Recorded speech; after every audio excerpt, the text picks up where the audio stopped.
Vamos voltar a falar sobre as mensagens vazadas pela Polícia Federal. E, aliás, ontem a gente teve o indiciamento do ex-presidente Jair Bolsonaro.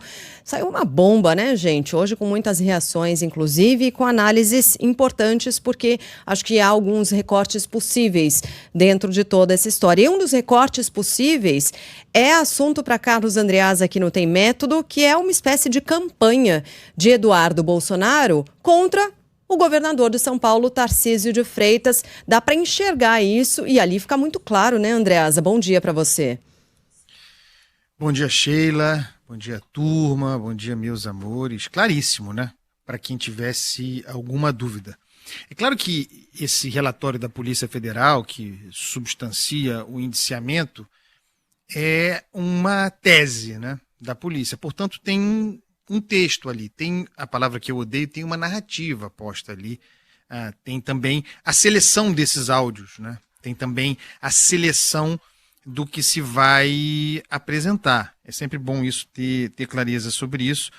Também, agora as pessoas acham bom porque é contra os Bolsonaro, supostamente.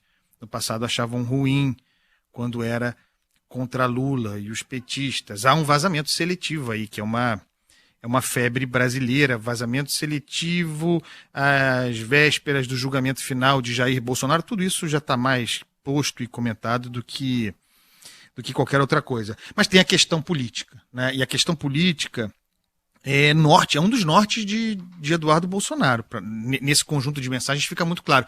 Tem a questão da pressão, da coação, que é o que resultou nesse indiciamento a que você se referiu. Tem a coação, a tentativa de interferir via governo dos Estados Unidos no processo do julgamento do movimento golpista, isso é uma coisa, mas a outra atividade de Eduardo Bolsonaro, pelo menos nessas mensagens, nesse conteúdo, é uma campanha contra Tarcísio.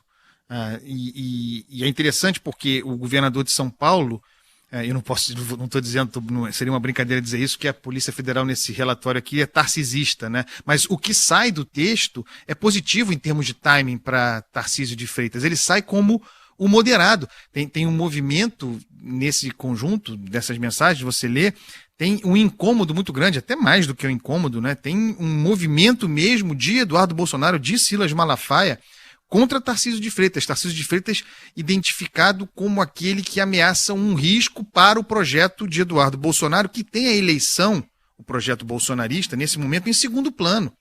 O objetivo sendo libertar Jair Bolsonaro, reabilitar eleitoralmente Jair Bolsonaro. Nesse sentido, Tarcísio é visto como um problema. Aliás, olha como as coisas se combinam. Observando as mensagens, você vê que o Eduardo Bolsonaro é muito zeloso e reafirmador de que ele é o senhor controlador das relações do bolsonarismo com a Casa Branca.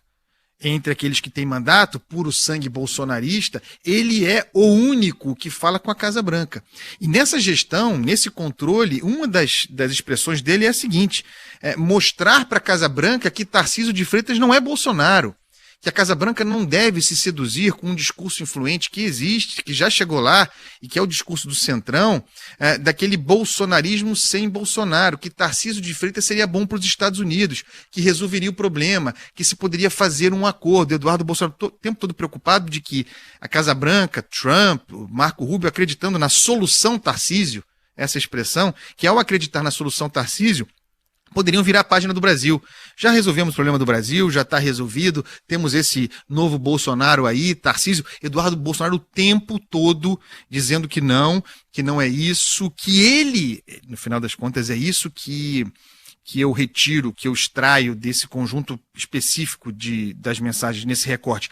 Eduardo Bolsonaro ele trabalha em segundo plano, não é a principal questão, mas ele trabalha para ser o candidato do bolsonarismo, para interditar todos os governadores, sobretudo o Tarcísio, e ele ser o candidato, porque ele ser o candidato significa manter o controle da pauta muito importante, que é a liberdade de Jair Bolsonaro. É isso que está em questão. E aí ele fala, vocês viram, da tal anistia light, né? Ele não admite a anistia light, a anistia que seria aquela para Débora Rodrigues, a conhecida como Débora do Batom, para Raia Miúda, não. Essa anistia light que não contemplaria Jair Bolsonaro não interessa para eles. Seria uma anistia light, solução Tarcísio. Para ele, a instrumentalização em curso das Déboras é para reabilitar Bolsonaro. A única anistia que interessa para essa rapaziada é a de Jair Bolsonaro. E Tarcísio de Freitas, eleitoralmente, seria uma solução de desprezo da anistia. Não, eu sou bolsonarista, eu estou com o presidente Bolsonaro, sou solidário a ele, mas depois que vira presidente, e talvez não esteja errado Eduardo Bolsonaro, a tendência é mesmo largar o cara, é tocar sua vida. É rei morto, rei posto. Então Eduardo Bolsonaro o tempo todo se apresentando como candidato, em segundo plano para o sacrifício, pode até não ser Eduardo, tá? Para os governadores que acreditam que em algum momento serão escolhidos pelos Bolsonaro, isso não vai acontecer da forma tradicional. Pode até não ser Bolsonaro, porque outra coisa que esse recorte da Polícia Federal deixa bastante claro, esse conjunto das mensagens, é a implosão de Eduardo Bolsonaro. Eduardo Bolsonaro está, bom, talvez já fosse, mas agora fica mais claro ainda, ele está inviável. Ele é inviabilidade, ele está tóxico, ou mais tóxico ainda. Então, eles vão até buscar uma solução Michele. Pesquisas mostram competitividade. Desculpa te interromper, Andreasa, porque assim, Eduardo Bolsonaro, dessa maneira como tem se comportado, com esse discurso, não encontra respaldo político, partidário, para a gente falar em protagonismo na eleição do ano que vem, não? Exatamente, não, nenhum. Mas é que para eles não é importante a eleição, é importante marcar uma posição, que é a posição de, o candidato aqui é Jair Bolsonaro, eu represento o bolsonarismo, até para perder. Mas eu acho que aqui fica muito claro, nas mensagens da Polícia Federal, nessas mensagens reunidas aqui, a inviabilidade de Eduardo Bolsonaro até para esse propósito. Até para esse propósito, ele não vai ter chance, está muito claro que ele não consegue disputar uma eleição no Brasil. Então, é possível até que surja a alternativa Michele Bolsonaro, como candidata do bolsonarismo, porque eles não vão, está muito claro aqui, eles não vão endossar, não tradicionalmente, um desses governadores. Muito difícil que isso aconteça e fica claro aqui nesse conjunto. É o recorte que eu queria propor para vocês. Vale a pena observar isso, a dimensão política desse conjunto. Boa. Só a arte nos salva, Andreasa. E nesse caso, música. Qual na vitrola? Eu dedico ao Pablo Fernandes, nosso chefe, né? Porque todos nós. Ele cresceu ouvindo Alessi Brandão e eu não tinha tocado Alessi Brandão nessa coluna. Aí é um erro grave que eu corrijo agora com esse clássico. Falha de caráter, isso né, é fundo de quintal.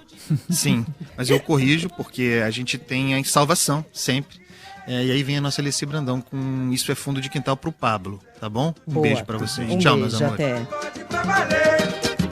E lá vem o Sereno trazendo um recado do Birani. Vem contando pra gente, vira presidente e vai chegar aqui. Com uma cara de anjo tocando seu banjo, Arlindinho Cruz. E Dona Ivone Lara, essa joia tão rara, tão cheia de luz. E lá vem o Sombinha fazendo harmonia com seu cavaquinho. Vai versar um partido com um cara chamado Zeca Pagodinho. O que é isso, meu amor? Venha me dizer. Isso é fundo de quintal, é pagode pra valer. Eu falei pra você o